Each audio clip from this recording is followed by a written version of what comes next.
আমরা আপনাদের কেসটা খুব ভালো করে দেখলাম এবং আপনাদের কথাও শুনলাম। এটা পরিষ্কার যে আপনারা প্রোটোকল ভেঙেছেন।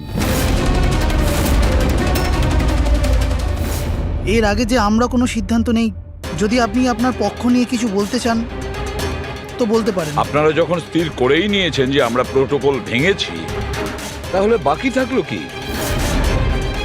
আমাদের ঠিক বলবার। দেখুন মিস্টার প্রদ্যুমান, আমাদের মধ্যে কোনো ব্যক্তিগত শত্রুতা নেই। আমরা যা বলছি তার সাক্ষী আছে। আর আমরা সবাই গত 20 বছর ধরে সিআইডিতে কাজ করছি। 20 বছর। এটা হেলাফেলা করিনি আমরা। সিআইডির কাজের জন্য আমরা আমাদের জীবন দিয়ে দিয়েছি। দেখুন, কোনো সময় সিচুয়েশন অনুযায়ী আমাদের ইনস্ট্যান্ট ডিসিশন নিতে হয়, কিন্তু প্রোটোকলের জন্য আমাদের চুপ করে থাকতে হয়। আর তারপরেও সেই অপরাধীকে তার শাস্তি পৌঁছে দিয়েছি। দেখুন, আপনাদের কথা আমরা বুঝতে পারছি, কিন্তু নিয়ম কানুন পালন করাটাও যে জরুরি সেটাও তো আপনারা জানেন। সবসময় নিয়মের উপর ডিপেন্ড করা যায় না স্যার। আমাদের কাজটাই এইরকম, সিচুয়েশন অনুযায়ী আমাদের ইনস্ট্যান্ট ডিসিশন নিতে হয়। আর যেখানে দয়ার প্রসঙ্গ বলছেন আপনারা, সেখানে প্রোটোকল ভাঙার দরকার ছিল, প্রয়োজন ছিল। দয়া একজন সাহসী ইন্সপেক্টর স্যার, সিআইডির জন্য সবকিছু করতে পারেন। আমরা কোনোভাবেই ওকে হারাতে চাইছি না। এরপরেও যদি আপনাদের মনে হয় যে আমরা প্রোটোকল ভেঙেছি, তাহলে যে শাস্তি আপনারা দেবেন আমরা অ্যাকসেপ্ট করব।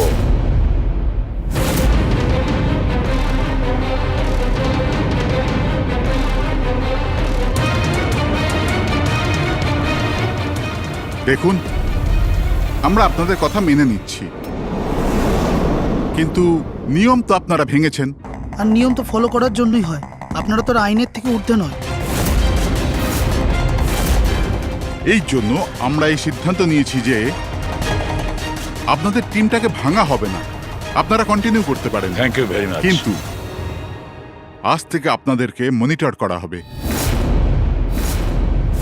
আপনাদের সমস্ত কেস একজন সুপারভাইজিং অফিসার মনিটর করবে, যাকে আমরা নিয়োগ করেছি।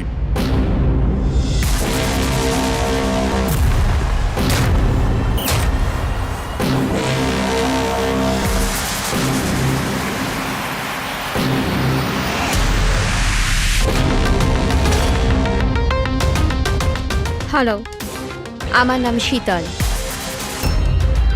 আজ থেকে শীতলই আপনাদের মনিটর করবে। মনিটর করবে মানে? মানে এইটা হলো যে আপনাদের কেসের যাই অ্যাক্টিভিটি হোক সেটা শীতল আমাদের বলবে। আপনাদের কেসগুলোর সমস্ত খবরাখবর রাখবার অধিকার থাকবে শীতলের। আপনাদের টিম আগে থাকবে কি থাকবে না, এটাও আমরা শীতল ম্যাডামের রিপোর্টের পর সিদ্ধান্ত নেব। দেখুন, আজ পর্যন্ত আপনারা যা চেয়েছেন করেছেন, কিন্তু এখন সিচুয়েশন বদলে গেছে। আজ থেকে আপনাদের সমস্ত কেসে শীতলকে ইনভলভ করতে হবে।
দেখুন, আমার কাজের ধরন কিছু আলাদা, আর আর আপনাদেরকে আমার কাজ ফলো করতে হবে। তার মানে আপনি এটা বলতে চাইছেন যে আজ থেকে আপনি আমাদের বস? না না, I don't like the word boss. Boss বলা উচিত হবে না। দেখুন, আমি এখানে এসেছি আপনাদের কেসগুলো স্মুথলি হ্যান্ডেল করার জন্য, আর আমি চাইবো যে এখানে আমার ডিসিশনে ফাইনাল হবে। দেখুন প্লিজ, রাগ হওয়ার কোনো কারণই নেই, কারণ আমি শুধু অর্ডার্স ফলো করছি। ইনফ্যাক্ট আমার কাছে অর্ডার্স আছেও। আর এখানে পরিষ্কার লেখাই আছে যে আজকের পর যে কেসেরই আপনার ইনভেস্টিগেশনস করবেন ওটা আমার নজরের মধ্যে থাকবে। ইনফ্যাক্ট আমার লুক রাখতে হবে, আর প্রত্যেকটা ইনভেস্টিগেশন কেসের রিপোর্ট আমাকে দিতে হবে। And that also includes forensic investigation. আর এখানে এটাও লেখা আছে যে কোনো সাসপেক্টের সাথে যে কোনো ফিজিক্যাল ভায়োলেন্স করার আগে আমাকে জিজ্ঞেস করতে হবে। আর দেখুন, হ্যালো এসিপি প্রদ্যুমান। আচ্ছা ঠিক আছে, আমরা আসছি। ওকে, দুটো খুন হয়েছে, আমাদের বেরোতে হবে। এত তাড়াতাড়ি বেরোবেন আপনারা? ফাইন্ড আউট করবেন না যে ওই কলটা ফ্রড নাকি সত্যি সত্যি মার্ডার হলো কিনা, এভাবে বেরিয়ে যাবেন? শীতল দেবী, আপনার কথা ভালো লেগেছে, কিন্তু ব্যাপারটা হলো দুটো খুন যেখানে হয়েছে আমাদের তাড়াতাড়ি সেখানে যেতে হবে। হ্যাঁ, আপনাকে সব রিপোর্ট আমরা পাঠিয়ে দেব। আপনাকে তো রিপোর্ট করতে হবে। Let's go.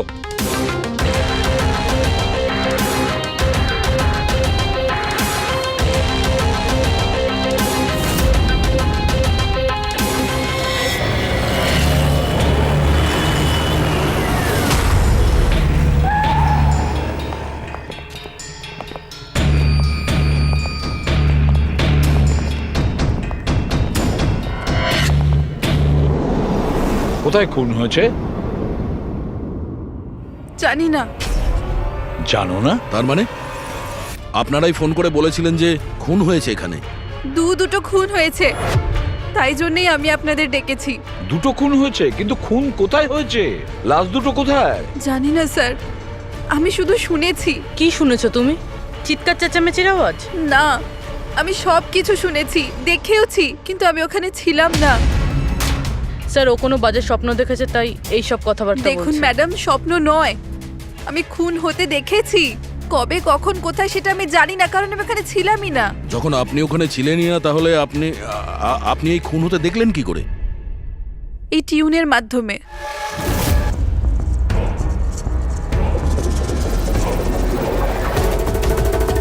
এই বিটটায় অনেক বৃষ্টি হচ্ছে, আশেপাশে গাছ আছে, আর একটা ভাঙা বোটও আছে। এই ড্রামটায় কেউ এই লোকটাকে টেনে নিয়ে যাচ্ছে, আর এই বিটটাতে ওই লোকটা ওকে পাথর দিয়ে মাথায় মারছে।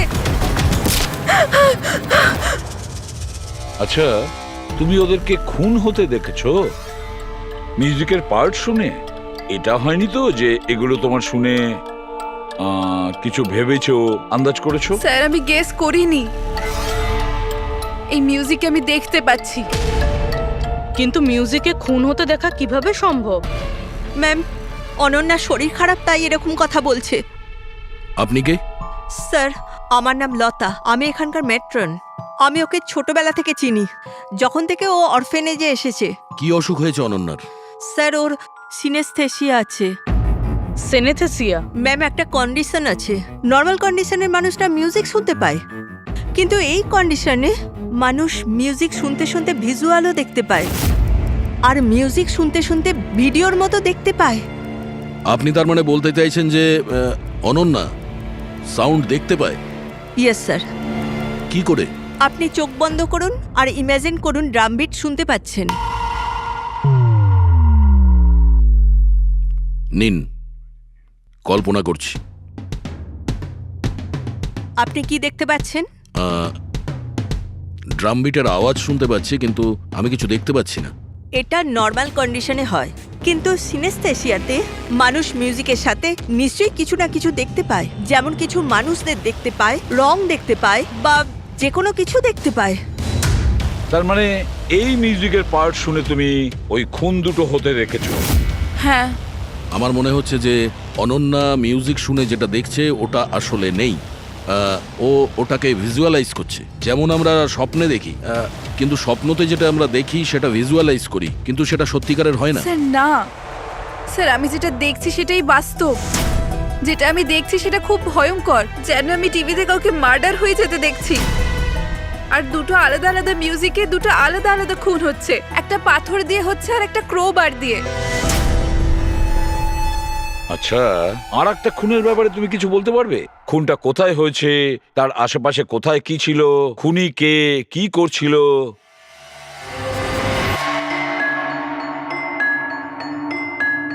আশেপাশে পাহাড় আছে, একটা লোক নিচে পড়ে আছে, নিজেকে বাঁচানোর চেষ্টা করছে। স্যার ও এসে গেছে, এসে গেছে স্যার। ও ওকে মারছে ক্রোবার দিয়ে, স্যার বারবার মেরে যাচ্ছে। ব্যাস, খুনির ফেস তুমি দেখোনি। ঠিক আছে, আমরা এই কেসের ইনভেস্টিগেশন করব। স্যার আমি এরকম কেসের ব্যাপারে তো শুনিনি। কিন্তু পুরবী যেভাবে ও ডিটেলসে আমাদের গল্পটা বলছিল, সন্দেহ হচ্ছে আমার সত্যি ঘটনা বলছে না তো। স্যার আমার কিছু মনে আসছে, যেরকম এই মেয়েটা বললো এরকম আমি কোথাও পড়েছিলাম স্যার। কোথাও পাথর দিয়ে খুন করা হয়েছে। তাহলে একটা কাজ করো দয়া, ক্রাইম ব্রাঞ্চে খোঁজ নাও যে এরকম দুটো কেস হয়েছে কিনা। Okay sir. স্যার, যেরকমটা আপনি বলেছিলেন ঠিক এরকমই কেস 2 মাস আগে পুনেতে হয়েছিল। তাকে পাথর দিয়ে হত্যা করা হয়েছিল। আর স্যার ক্রোবার দিয়ে মার্ডার পানভেলে হয়েছিল এই ধরুন 6 মাস আগে। তো সেগুলোর ফাইল এনেছেন এখানে? Yes. Yes, yes. Sir sir এই কেসগুলো। আর এটা হলো Panvel murder case file. Panvel, ঠিক আছে, থ্যাংক ইউ ভেরি মাচ। আপনারা যেতে পারেন।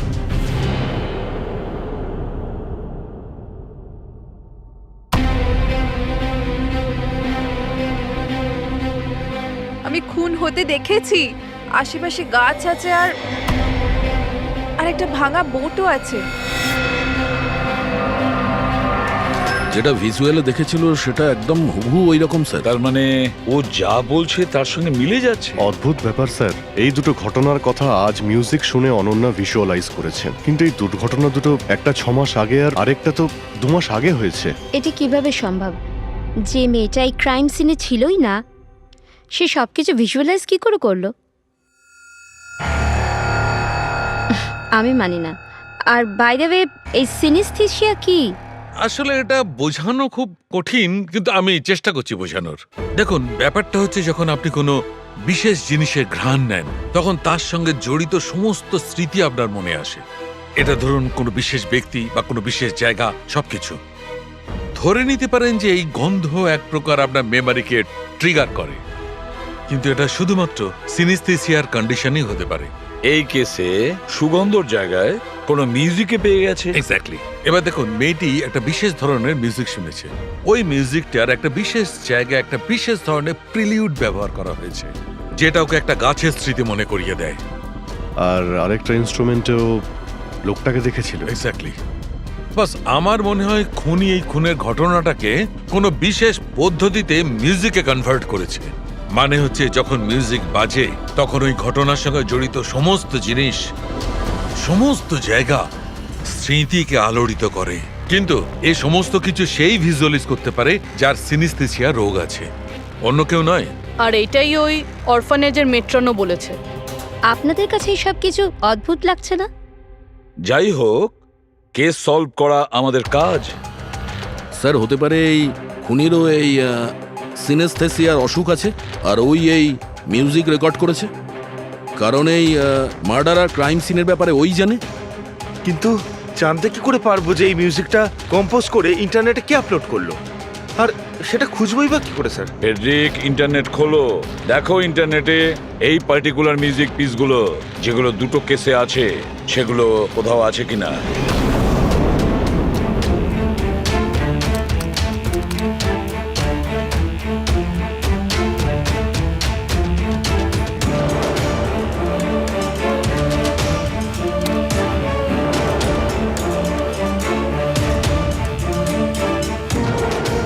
স্যার স্যার পেয়ে গেছি স্যার, দুটো টিউনই একই গানের। একটা ইন্ডিয়ান টিম বানিয়েছে। ডেকে নাও ওই ব্যান্ডের লোকেদের। Okay sir. ওকে, আপনারা আপনাদের ইনভেস্টিগেশন করতে থাকুন, আমি একটা অন্য কাজ সেরে আসছি।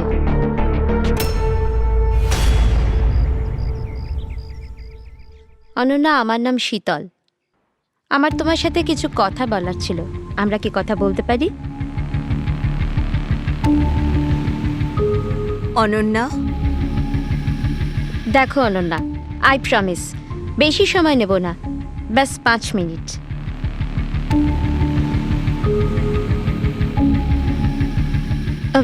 ও কিছু বলছে না কেন? ম্যাম ওই খুব ভয় পেয়ে আছে। ওই ঘটনাটা ওর মাথায় খুব প্রভাব ফেলেছে। ও নর্মাল হতে কিছুটা সময় লাগবে। ওকে। আমার অনন্যার ব্যাপারে এখানে লোকের সাথে কিছু কথা বলতে হবে। পসিবল? হ্যাঁ প্লিজ। মিউজিক টিউন থেকে খুন, এটা কিভাবে সম্ভব স্যার? পসিবল আছে। সিনেস্থেসিয়ার একজন পেশেন্ট তোমার এই মিউজিক পিস শুনে একটা খুনের ব্যাপারে ভিজুয়ালাইজ করেছে, বুঝেছো? তোমার ওই মিউজিক পিসে কোনো খুনের রহস্য লুকিয়ে আছে। আর আমাদের মনে হচ্ছে খুনি সেই যে এই টিউন বানিয়েছে। আমরা খুন করিনি।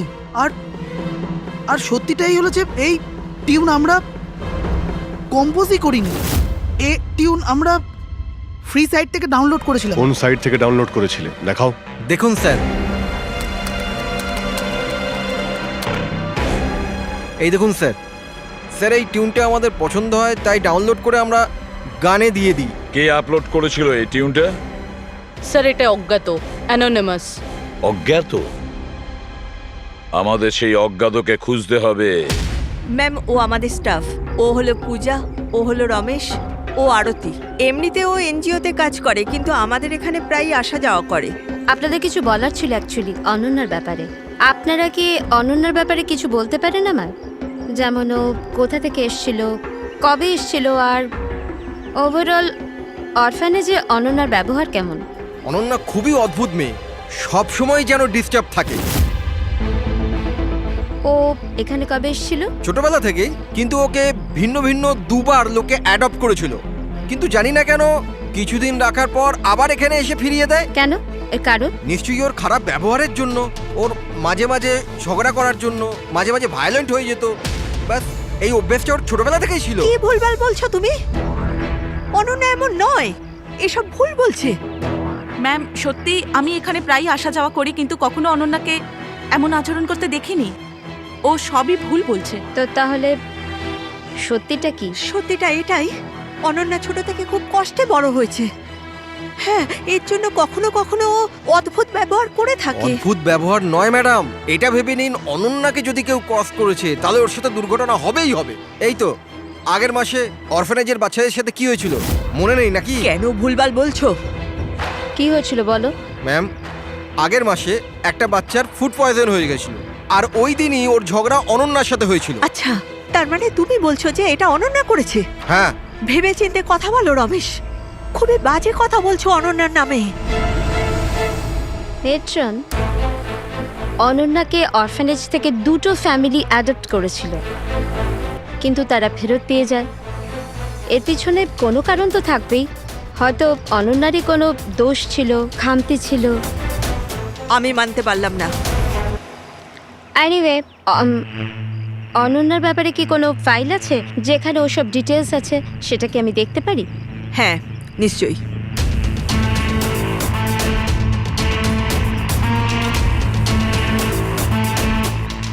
এই নিন। Thank you.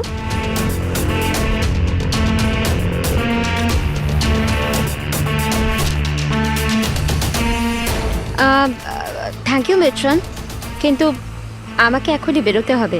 আচ্ছা, আমি এই ফাইলটা কদিন বাদে ফেরত দিলে কি চলবে? হ্যাঁ।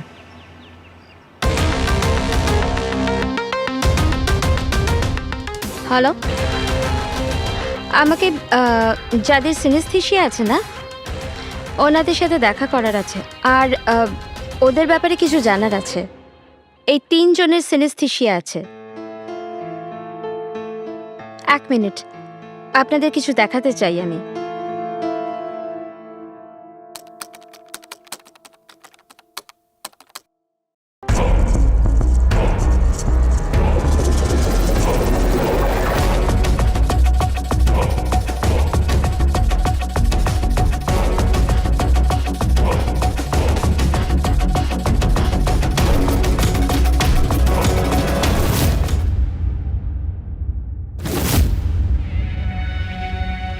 এখন আপনি বলুন, আপনি এই টিউনটা শুনে কি ভিজুয়ালাইজ করলেন? ম্যাম আমি একটা বড় ঘাস ভর্তি মাঠ দেখলাম, সেখানে গরু ঘাস খাচ্ছিল আর সূর্য পরিষ্কার দেখা যাচ্ছিল। আমি একটা নদী দেখলাম, ওখানে নৌকো ছিল, আর আমি দেখলাম কিছুজন আগুন জ্বালিয়ে বসেছিল। ইন্টারেস্টিং। চলুন আপনাদের মধ্যে আপনি বলুন, আপনি কি দেখলেন? শহর শহর দেখেছি আমি, ওই ভিড়ভাট্টার জায়গা আর উঁচু উঁচু বিল্ডিং আর ওগুলোর উপর বিজ্ঞাপনের লাইট লাগানো। ইন্টারেস্টিং। 3 different interpretations. ভালোই হলো, আপনারা দেখলেনও আর নিজেদের কানে শুনলেনও। 3 জন যাদের সিনেস্থেশিয়া আছে তারা একই টিউন শুনেছিল, কিন্তু 3টে আলাদা ভিজুয়ালস দেখলো। আর ওই মিউজিক শুনে খুন হতে দেখেছে। এক্স্যাক্টলি। দুনিয়াতে একজনই মানুষ আছে যে এই মিউজিক টিউনটাকে খুন দিয়ে ইন্টারপ্রেট করেছে। কে? খুনি নিজেই। আর ওই খুনি আর কেউ নয়, অনন্যা। হোয়াট? এটা আপনি কি বলছেন? ওই মেয়েটা নির্দোষ? দেখুন এসিপি স্যার, কেস প্রমাণ দিয়ে সলভ করা হয়, ভাবনা দিয়ে নয়। আর আমি ভাবনায় বয়ে যাওয়ার ভুল করিনি। আমি অরফানেজে গিয়েছিলাম, আর ওখানে গিয়ে জানতে পারলাম যে অনন্যাকে 2টো ফ্যামিলি অ্যাডাপ্ট করেছিল। কিন্তু ব্যাস কদিন পরেই 2টো ফ্যামিলি অনন্যাকে অরফানেজে দিয়ে গিয়েছিল। আর ওই 2জন লোক ওখানেই ছিল যাদের মার্ডার হয়েছিল আর যারা অনন্যাকে অ্যাডাপ্ট করেছিল। আমি অনন্যাকে অ্যারেস্ট করেছি আর ওকে নাবালক আদালতে পেশ করার ব্যবস্থা করেছি। আপনি আমাদেরকে না বলে না জিজ্ঞেস করে ওকে অ্যারেস্ট করেন কি করে? I don't need your permission ACP sir, আপনাকে বলার প্রয়োজন ছিল না। ও খুনি আর ওকে শাস্তি পেতেই হবে। আপনি ওই ক্রাইম সিনের ফটো আর পোস্টমর্টম রিপোর্ট দেখেছেন? অফকোর্স দেখেছি। তো হয়তো ভালো করে আপনি দেখেননি, না হলে ওকে আপনি অ্যারেস্ট করতেন না। খুনি অনেক শক্তি প্রয়োগ করেছিল খুন করার জন্য। একটা 15 বছরের মেয়ে 2জনকে এত নৃশংসভাবে খুন করতে পারে না। আপনারা ওই মেয়েটাকে বাঁচানোর চেষ্টা করছেন। দেখুন, মেয়েটি নির্দোষ আর আমরা কোনো নির্দোষের শাস্তি চাই না। অনন্যা খুনি, এর শাস্তি ওকে পেতে হবে, তাই আমাকে অ্যারেস্ট অর্ডার দিয়েছি। আর এটা আমার ডিসিশন, আর এটাই ফাইনাল ডিসিশন। আপনারা শুধু সময় নষ্ট করছিলেন। আর হ্যাঁ, এই মিডিয়াকে এই কেসটার ব্যাপারে জানাতে হবে। আপনারা প্লিজ মিডিয়াকে জানিয়ে দেবেন যে এই কেসটা সলভ হয়ে গেছে। আপনি যদি কেস সলভ করেন আপনিই বলে দিন, আমাদেরকে কেন বলছেন? ফাইন, নো প্রবলেম, আমি বলে দেব। কিন্তু এটা আপনারা আমার ওয়ার্নিং ভেবে নিতে পারেন, নয়তো আশা করছি এরপর থেকে আমার সমস্ত কথা আপনারা শুনবেন।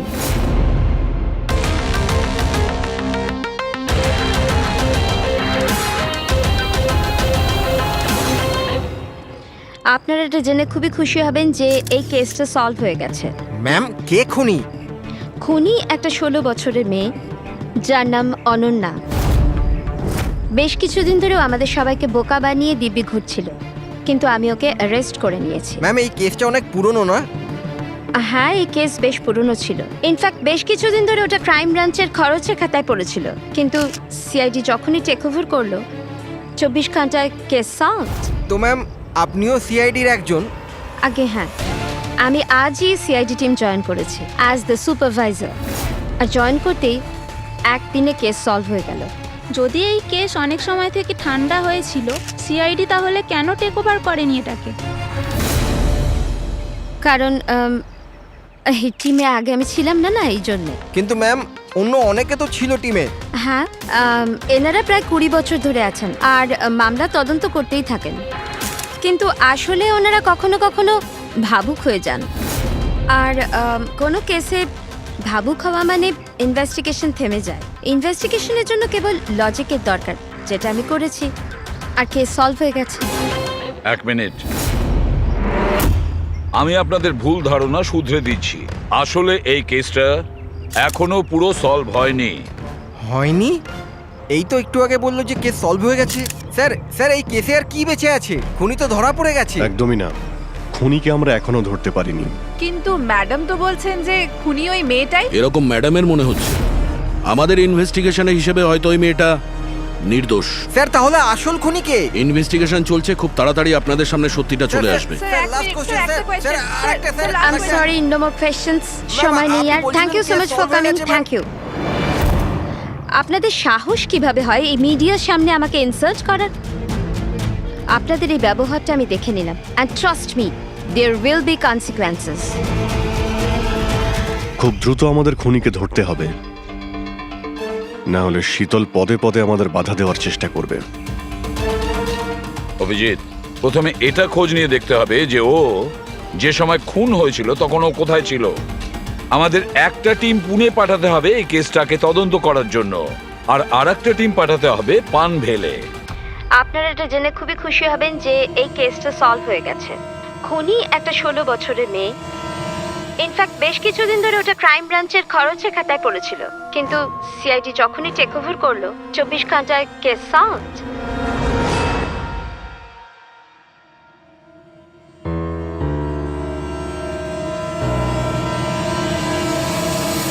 দেখুন 23শে ফেব্রুয়ারি বিকেল 4টে থেকে 7টার সময় অনন্যা কোথায় ছিল? সাধারণত তখন বাচ্চারা বাইরে যায় খেলতে, আর 9টার মধ্যে চলে আসে। আচ্ছা, অনন্যা অরফানেজ গিয়েছিল না বাইরে? না স্যার, অনন্যা এখানেই ছিল আর কোথাও যায়নি। এটা আপনি এত জোর গলায় কি করে বলছেন? এর জন্যই বলছি, কারণ আমার অনুমতি ছাড়া কোনো বাচ্চা বাইরে যেতে পারে না। কিন্তু কখনো কখনো অনন্যা কয়েক ঘন্টার জন্য অরফানেজ থেকে উধাও হয়ে যেত, এটাও তো বলো ওনাদের। স্যার, ও মিথ্যে বলছে। ও অনন্যাকে হিংসে করে। আমি কেন অনন্যাকে হিংসে করব? তাহলে ওকে বদনাম কেন করছো? আমাদেরকেও বলেছে এখানে কিছু কিছু লোকের পেছনে লাগে। স্যার, আমি শুধু অনন্যার ব্যাপারে আপনাদের খোঁজ খবর দিচ্ছিলাম। তাহলে এটাও বলো না যে আগের বছর অনন্যা তোমার নামে কমপ্লেন করেছিল। এর বিরুদ্ধে কেন? স্যার, ও এখানের বাচ্চাদের মারতো। অনন্যা ওর নামে কমপ্লেন করেছিল, সাসপেন্ডও হয়েছিল। তখন থেকে অনন্যাকে ঘৃণা করে।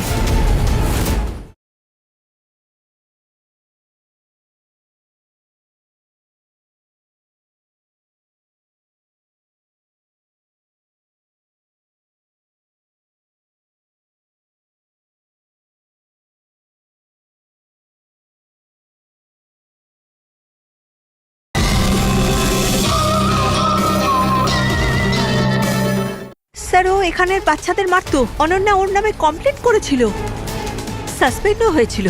তখন থেকে অনন্যাকে ঘৃণা করে। একটা কথা বলো, অনন্যাকে ওই মিউজিক পিস শুনতে কে বলেছিল? স্যার, ইনি। হ্যাঁ স্যার, অনন্যা মিউজিক পছন্দ করতো। অনেকবার ওকে নানা ধরনের গান শুনতে দেখেছি। এর জন্য ওকে আমি মিউজিক শুনতে দিতাম। বুঝতে পারিনি এতে প্রবলেম হয়ে যাবে। আচ্ছা, আপনাদের মধ্যে কি কেউ মিউজিক ইনস্ট্রুমেন্টস বাজাতে জানেন? স্যার, আমি পিয়ানো বাজাতাম। স্যার, আমিও পিয়ানো বাজাই। আচ্ছা, একটা কথা বলুন, যেদিন পুনেতে খুন হয়েছিল সেদিন আপনারা কোথায় ছিলেন? আমরা সব বাচ্চাদের নিয়ে পুনা গিয়েছিলাম। সেদিন আপনারা সবাই পুনাতে ছিলেন? কি ছিল ওখানে? ওখানে একটা ইভেন্ট ছিল, তাই। স্যার, হ্যাঁ, এরা প্রত্যেকে সাধু সাজার নাটক করছে। একটা কাজ করি আমরা, এদের প্রত্যেকের কম্পিউটার চেক করো, দেখো কে এই মিউজিক পিস বানিয়েছে আর আপলোড করেছিল। কারণ যে এই মিউজিক পিস বানিয়ে আপলোড করেছে না, সেই খুনি হতে পারে।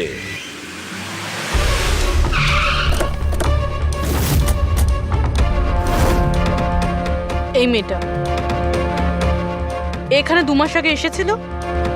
হ্যাঁ ম্যাম, এই 2 মাস আগে একটা এনজিও ইভেন্ট অর্গানাইজ করেছিল, তো ওই ইভেন্টে ও ডান্স করতে এসেছিল। ও খুব ভালো ডান্স করেছিল sir. She is a very talented girl. আর ওই দিনই এখানের আশেপাশে একটা খুন হয়েছিল। খুন তো হয়েছিল স্যার, কিন্তু যে জায়গায় খুন হয়েছিল সেটা এখান থেকে প্রায় 1 ঘন্টার রাস্তা হবে। আর এই ইভেন্ট ওই দিন কটার সময় শুরু হয়েছিল? 5টার সময় শুরু হয়েছিল, রাত প্রায় 8টার সময় শেষ আচ্ছা, হয়েছিল। আপনাদের কি মনে আছে এই মেয়েটা পুরো সময় ইভেন্টেই ছিল নাকি এখান থেকে অন্য কোথাও গিয়েছিল? এই মেয়েটা 6টার সময় স্টেজে উঠেছিল, আর ইভেন্ট শেষ হওয়া পর্যন্ত স্টেজেই ছিল। স্যার, মেডিকেল রিপোর্ট অনুযায়ী খুন 3টে থেকে 6টার মধ্যেই হয়েছে। এই দেখো, এটা হচ্ছে সেই জায়গা যেখানে খুন হয়েছিল, আর এই জায়গায় ইভেন্ট ছিল। এখান থেকে এখানে পৌঁছানোর জন্য মিনিমাম 1 ঘন্টা লাগে। স্যার, হতে পারে ও দুপুরবেলায় বেরিয়ে গেছিল, খুন করে তারপরে ইভেন্ট জয়েন করেছিল। আরে না না ম্যাম, এরকম কিছুই হয়নি। অ্যাকচুয়ালি ইভেন্ট শুরুর আগে আফটারনুনে রিহার্সাল ছিল, আর ওই মেয়েটা ওখানে 4টে পর্যন্ত ছিল, আর এরপর 5টা থেকে সমস্ত স্টুডেন্ট ব্যাক স্টেজে এক জায়গায় হচ্ছিল। 4টের সময় রিহার্সালে ছিল, হ্যাঁ। আর 5টার সময় ব্যাক স্টেজ। ইয়েস। আর একটু আগে আপনি বললেন 6টার সময়ও স্টেজে ছিল। যদি এটা হয় তো অনন্যা খুন কি করে করবে? আর যদি অনন্যা খুন না করে থাকে তাহলে খুন করলোটা কি? সমস্ত রিপোর্ট আর এভিডেন্স তৈরি করার পর আমার মনে হচ্ছে যে অনন্যা নির্দোষ। আপনার কোনো অবজেকশন? No your honour. কিন্তু স্যার এনার কাছে পুনের মার্ডার কেসের এভিডেন্সের রিপোর্ট আছে। পানভেল মার্ডার কেসে নির্দোষ প্রমাণ করার কোনো এভিডেন্স বা কোনো রিপোর্ট নেই। এরকম হতে পারে যে অনন্যা অরফানেজ থেকে বেরিয়ে গিয়েছিল আর মার্ডার করে আবার ফিরে গিয়েছিল। It can be possible, right sir? আপনার কাছে যদি কোনো প্রমাণ থাকে তো প্লিজ দিন, যাতে এটা প্রমাণ হয় যে যখন খুন হলো অনন্যা পানভেলে ছিল। দেখুন, এভিডেন্সেস আর সাক্ষ্য প্রমাণ অনুযায়ী এই কেসটা ডিসমিস করে দেওয়া হচ্ছে। অনন্যাকে দয়া করে ছেড়ে দিন।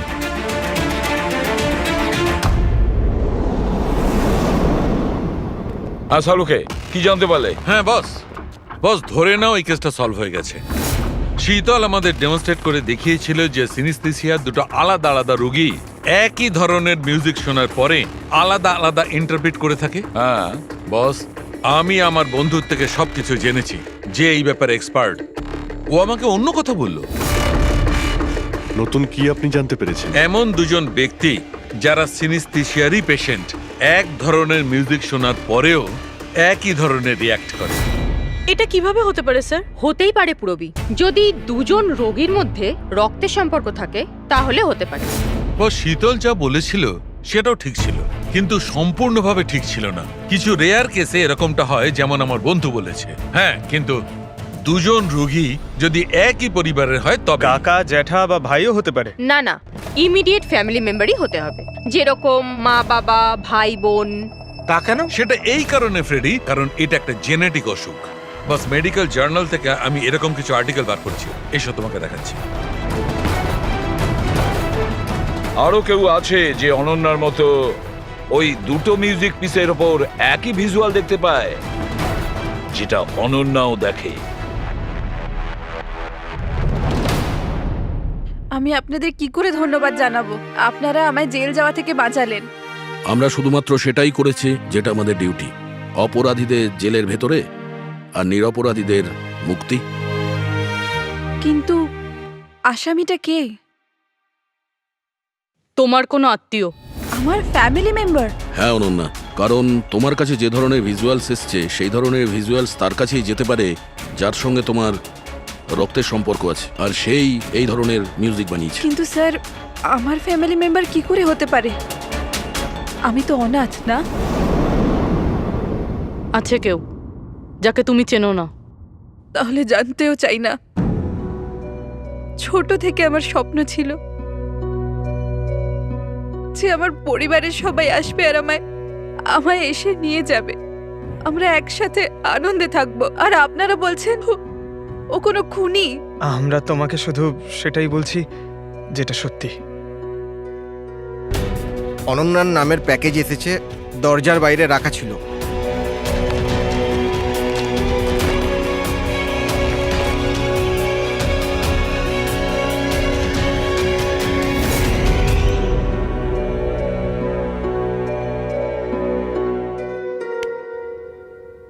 Pen drive? পঙ্কজ,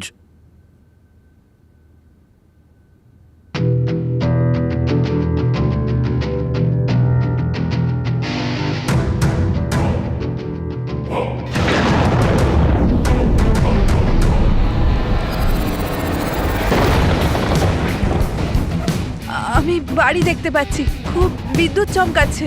কোনো মহিলা বাড়ির মধ্যে দৌড়াদৌড়ি করছে আর একটা দোলনাও আছে বাইরে। কেউ ওই মহিলার পিছনে ক্রোবার নিয়ে দৌড়চ্ছে। আর কি? ওই মহিলাকে ক্রোবার দিয়ে মারছে। কাকে মারতে দেখলে? জানি না স্যার, এটা তো একটা চিঠিও আছে। আনিয়া, এটা তোমার ভবিষ্যৎ। তুমি যা দেখেছো তোমার সাথে তাই হবে, এটাকে কেউ আটকাতে পারবে না। এই মিউজিকের সাথে অনন্যা যেটা দেখেছে, কেউ ওই মহিলাকে মারতে চলেছে। আর একটা বাড়ি আছে, বাড়ির সামনে বিদ্যুৎ চমকাচ্ছে আর আর দোলনা আছে। আর স্যার, খুনি খুন ক্রোবার দিয়ে করে। এতদিন আমরা ভাবতাম খুনি আগে খুন করে তারপরে মিউজিক বানায়, কিন্তু এখানে তো উল্টো। প্রথমে খুনি মার্ডার প্ল্যান করে, তারপরে মিউজিক বানায়, আর তারপরে মিউজিক অনুযায়ী খুন করে। আমি আমি মরতে চাই না, প্লিজ আমায় বাঁচিয়ে নিন। অনন্যা ঘাবড়িও না, তোমার কিচ্ছু হবে না, আমরা আছি না তোমার সাথে। সবার আগে ওই খুনিকে খুঁজতে হবে, যে কোনো ভাবেই হোক। কিন্তু যদি খুনি ওর পরিবারেরই একজন হয় তাহলে খুঁজবো কি করে? ওকে খোঁজার আগে আমাদের এটা জানতে হবে যে 16 বছর আগে অনন্যাকে অরফানেজে নিয়ে এসেছিল কে। হয়তো জানতে পারে অনন্যার ফ্যামিলি সম্পর্কে। আপনাদের কিছু মনে আছে কে ছিল যে অনন্যাকে এখানে রেখে গেছে? না, মনে তো নেই। 16 বছর আগে কেউ ওকে বাইরে ছেড়ে চলে গিয়েছিল।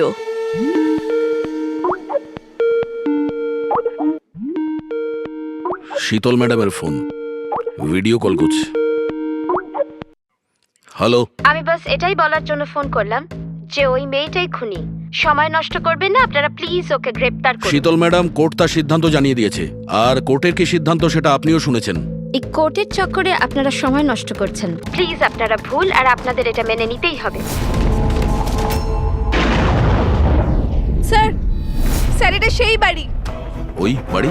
কোন বাড়ি? আমি এই মাত্র যেটা দেখলাম, ওই যেখানে খুন হতে চলেছে, ওই ওই গাছ, দোলনা, এটাই ছিল স্যার। কোন জায়গার কথা বলছে মেয়েটা? শীতল ম্যাডাম, এখন আপনি কোথায় আছেন? আমি এখন আমার বাড়ির বাইরে। আর কোথায় থাকবো? আপনার প্রাণের সংশয় আছে।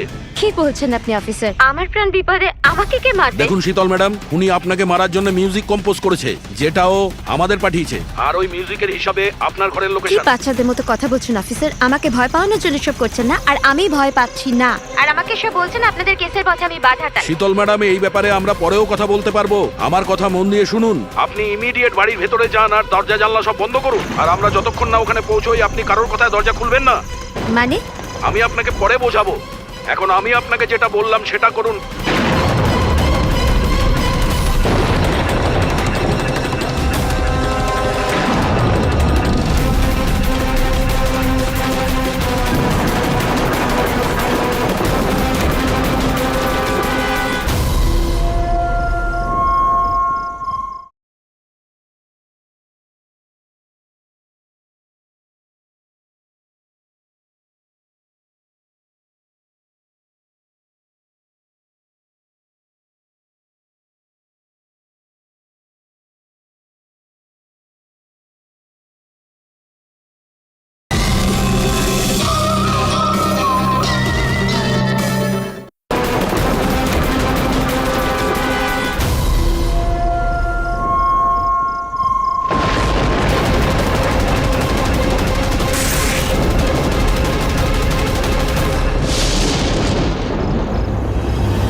কে তুমি?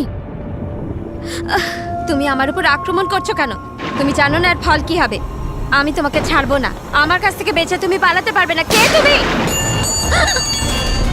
এই দাঁড়া। আমাকে ওকে স্যার।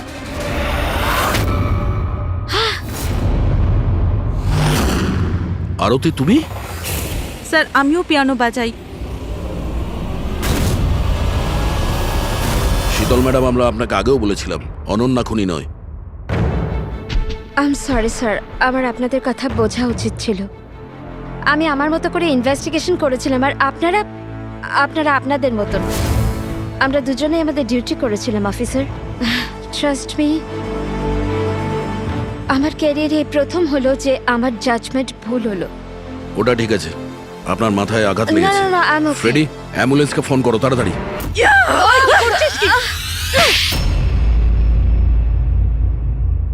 শীতল ম্যাডামের ওপর হামলা করেছো কেন তুমি? আমার মেয়েকে বাঁচানোর জন্য। কোন মেয়েকে বাঁচানোর জন্য? অনন্যাকে। অনন্যা আমার মেয়ে হয়। শীতল তাকে জেলে পাঠাতে চলেছিল, এই জন্য আমি ওকে শিক্ষা দিতে চেয়েছিলাম। আর খুন কেন করেছো?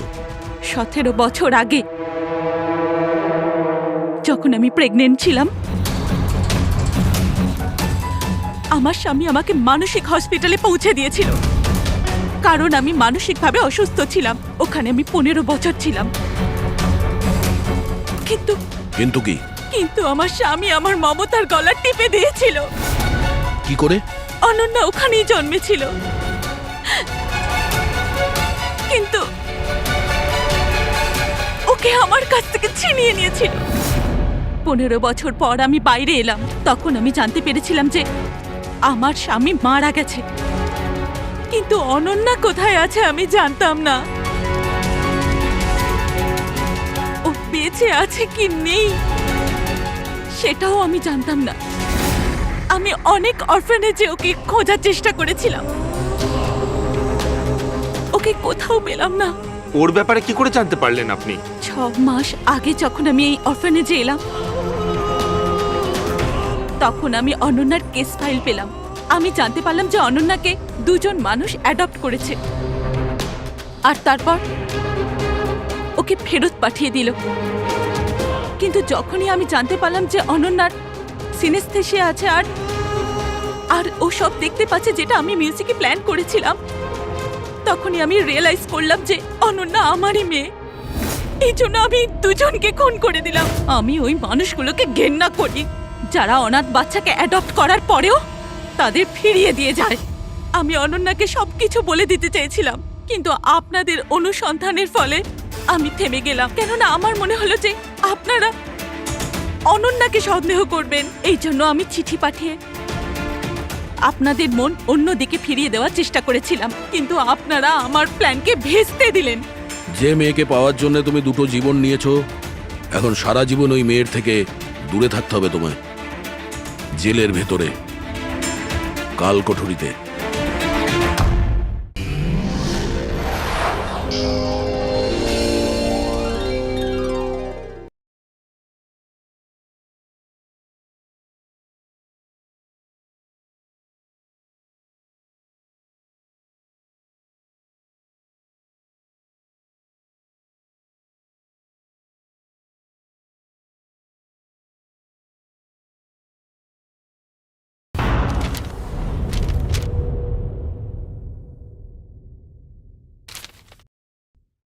আমরা আপনাদের কেসটা খুব ভালো করে দেখলাম এবং আপনাদের কথাও শুনলাম। এটা পরিষ্কার যে আপনারা প্রোটোকল ভেঙেছেন।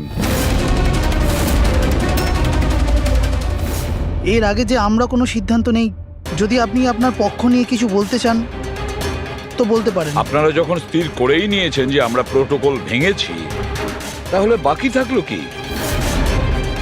আমাদের ঠিক বলবার? দেখুন মিস্টার প্রদ্যুম্ন, আমাদের মধ্যে কোনো ব্যক্তিগত শত্রুতা নেই। আমরা যা বলছি তার সাক্ষী আছে। আর আমরা সবাই গত 20 বছর ধরে সিআইডিতে কাজ করছি। 20 বছর। এটা হেলাফেলা করিনি আমরা। সিআইডির কাজের জন্য আমরা আমাদের জীবন দিয়ে দিয়েছি। দেখুন, কোনো সময় সিচুয়েশন অনুযায়ী আমাদের ইনস্ট্যান্ট ডিসিশন নিতে হয়, কিন্তু প্রোটোকলের জন্য আমাদের চুপ করে থাকতে হয়।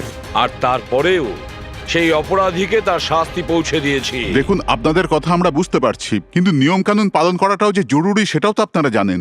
সবসময় নিয়মের উপর ডিপেন্ড করা যায় না স্যার। আমাদের কাজটাই এইরকম, সিচুয়েশন অনুযায়ী আমাদের ইনস্ট্যান্ট ডিসিশন নিতে হয়। আর যেখানে দয়ার প্রসঙ্গ বলছেন আপনারা, সেখানে প্রোটোকল ভাঙার দরকার ছিল, প্রয়োজন ছিল। দয়া একজন সাহসী ইন্সপেক্টর স্যার, সিআইডির জন্য সবকিছু করতে পারেন। আমরা কোনোভাবেই ওকে হারাতে চাইছি না। এরপরেও যদি আপনাদের মনে হয় যে আমরা প্রোটোকল ভেঙেছি, তাহলে যে শাস্তি আপনারা দেবেন আমরা অ্যাকসেপ্ট করব।